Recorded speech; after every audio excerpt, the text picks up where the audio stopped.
दोस्तों, गर्मा गर्म बहस के बाद ये तो आपको मालूम है कि वक्फ अमेंडमेंट बिल ये पार्लियामेंट के दोनों सदनों में पास हो चुका है। लेकिन जो लोग इसकी मुखालफत कर रहे हैं वो हर हरबा अख्तियार कर रहे हैं कि इसकी मुखालफत की जाए, इसका विरोध किया जाए। और इसका एक रास्ता है कोर्ट से रुजू करना, यानी कि सुप्रीम कोर्ट में इसको लेकर के आवेदन देना, पिटीशन दायर करना और ये बताना कि हमारी ये मांग ये है कि इस बिल को निरस्त किया जाए।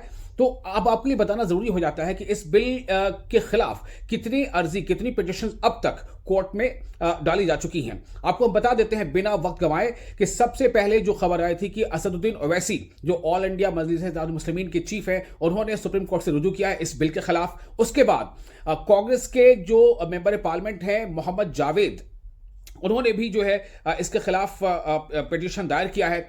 उसके बाद एक एनजीओ है जिसका नाम है association for protection of civil rights. जी हां, association for protection of civil rights, इस एनजीओ ने भी सुप्रीम कोर्ट में अपनी पिटीशन दी है और इस बिल के खिलाफ सुप्रीम कोर्ट से जो है ये चाहा है कि इस बिल को निरस्त किया जाए। एक और नाम आता है आम आदमी पार्टी का। आम आदमी पार्टी के जो मेंबर पार्लियामेंट हैं अमानतुल्लाह खां, जो ओखला कॉन्स्टिट्यूंसी को रिप्रेजेंट करते हैं, माफ कीजिएगा मेंबर पार्लियामेंट नहीं है, ये एमएलए हैं, मेंबर ऑफ लेजिस्लेटिव असेंबली, आम आदमी पार्टी के एमएलए अमानतुल्लाह खां, इन्होंने भी जो है पिटीशन दायर की है। और अमानतुल्लाह खां ने जो पिटीशन दायर की है उसमें उन्होंने डिमांड किया है, उस अर्जी में डिमांड किया है कि इसे ये जो बिल है ये अनकॉन्स्टिट्यूशनल है और ये वायोलेटिव है, ये वायोलेट करता, उल्लंघन करता है संविधान के कुछ आर्टिकल्स का। वो कौन कौन से आर्टिकल उन्होंने गिना है अपने पिटीशन में, वो लिखते हैं कि अनकॉन्स्टिट्यूशनल है बीइंग वायोलेटिव ऑफ आर्टिकल 14, 15, 21, 25, 26, 29, आर्टिकल 30 और साथ ही 300A ऑफ द कॉन्स्टिट्यूशन। यानी इतनी सारी धाराएं उन्होंने अपनी पिटीशन में दायर की हैं और सबका जो निचोड़ वो यही है कि कॉन्स्टिट्यूशन हमें ये इजाजत देता है कि किसी भी धर्म को, यानी कोई सा भी वो धर्म हो, वो अपने धार्मिक चीजों के लिए अलग से कोई बॉडी बनाए, उसमें किसी का इंटरफेरेंस ना हो।